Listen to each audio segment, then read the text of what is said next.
Ayun, magandang araw mga tropang karburador, Noinilo Projects po ito. Meron tayo gagawin ngayong araw ng Miyerkules, August 27, 2025. Mag-a-adjust po tayo ng ating power steering belt. Kasi pagka naisasagad ng liko yung manibela, tumutunog yung dumudulas yung belt, nag-iingay siya. Ayan, dito lang yung po a-adjustin yan sa mga Nissan Sentra model. Ayan. Ang gagamitin nyo lang po ito, 12mm na close open, ganun din yung 14. Itong 14 doon po ito sa likod, ayun. Sa likod nung tornilyo niya yung sa gitna, ay pinakalock na. Yan. Yun nasa gitna na yan. Ayan po. Hindi kita. Yun, kita na. Ayun, yun o. Yun nasa gitna na yan. Ayan. Mahaba yung tornilyo na yan, yung pinakagitna na. Tapos yung kabila niyang ganito, may nut siya doon sa kabilang dulo, sa likod.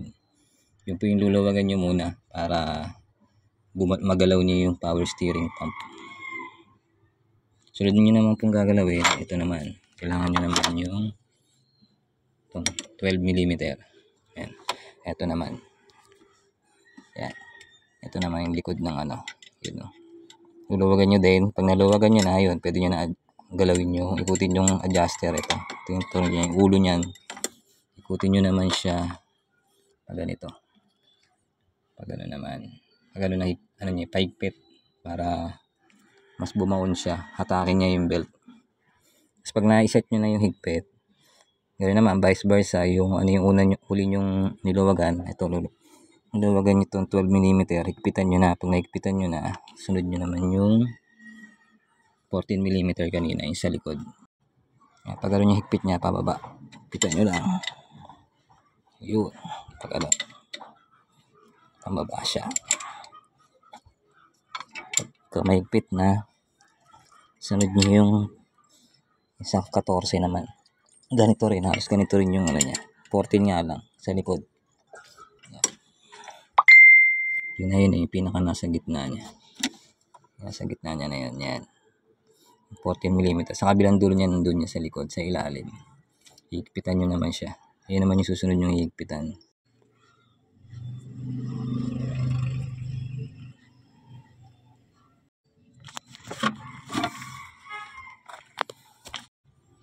Ayun, gano'n lang po maghigpit ng ng power steering belt kapag umiingay siya kapag nasasagad nyo ng liko. Kasi bumibigat yung power steering pump, dumudulas yung belt, kaya kailangan nyo higpitan. Yan, gano'n lang po. Ganito po yung mga design nyo sa amin.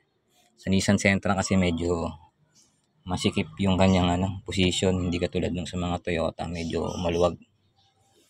Yun lang po, marami pong salamat. Noinilo Projects.